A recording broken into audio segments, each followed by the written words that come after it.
I woke up to the toned buzz of my alarm clock. I sluggishly reached my arm across and turned it off. As I lay in the covers, I stared into space. It had been a few months since I found out my brother had been shot dead while in action. It crushed me. It was like the bullet that killed him had stuck in my heart.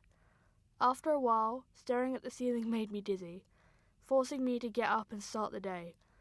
Walking felt like a chore. It made me look lazy. But after losing my best friend, how could I be happy? We used to play football together. He always used to cheer me up when I was a baby. He was my world, and now that world was destroyed. What do I do now? Upon leaving my cave, something caught my eye. Whatever it was, it stood out like a sore thumb. I turned towards my desk and saw a wooden box. It was the size of a music box and looked very bare. It had hinges on the lid and was sealed with a silver latch.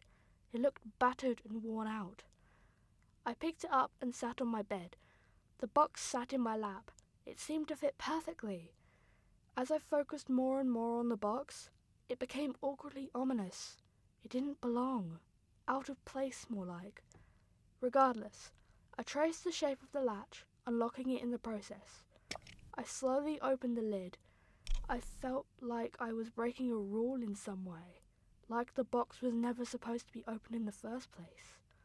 Upon closer inspection, I saw lots of folded up pieces of paper inside. Are these war letters? I questioned. I rummaged through the letters, and the next thing I know, I stumbled upon a medal. The ribbon was worn, but still showed its colours. The medal read, "Reward of Bravery." Then it hit me. These were the things that belonged to my brother.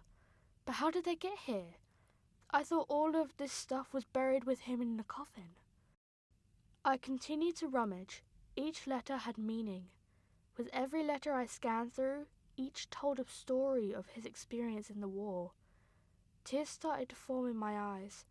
This was a wake-up call. These were the things that made me realize how much of a hero he was to others. He always was the type of guy to put others in front of himself. I opened one of the letters and started reading in detail. It had the date March 11th, 2011 on it. Dear Lola, I miss my little sister so much. I received your postcard earlier today. This morning I helped cook breakfast for the lads. I still remember your bacon and egg muffin recipe. The guys loved them. I also had to go back into the gutter last night, and I know you hate me talking about that sort of stuff, so I'll stop right there. I hope you're well. I can't wait to get back home and see your beaming face. It brings a smile to mine. Hope to see you soon. Lots of love from Tyler, your older brother. It was addressed to me. He loved my postcards. My heart felt heavy. That letter showed how much heart he had for others. That's my brother. I had to know where this box came from. I had to know why it was on my desk. There was only one person that could tell me. My mum. I closed the box and ran down the stairs as quick as lightning. When I got downstairs, my mum was making a cup of tea.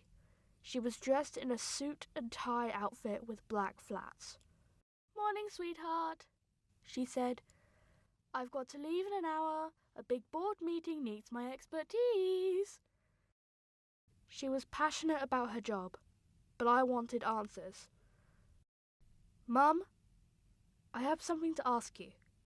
She put her tea down and sat at the table. I took a deep breath. "Mum, I found this box in my room, and I wanted to ask you where it came from." I placed the box on the table. She sat there for a moment, almost breathless. "Hun, there's something I need to tell you." The army dropped it off weeks ago. They said it was the only thing left of Tyler. I started tearing up again. She had kept this hidden from me. Why? Why didn't you tell me sooner? I thought you'd do this, overreact. I felt like I'd been betrayed. I took the box off the table and ran out the door.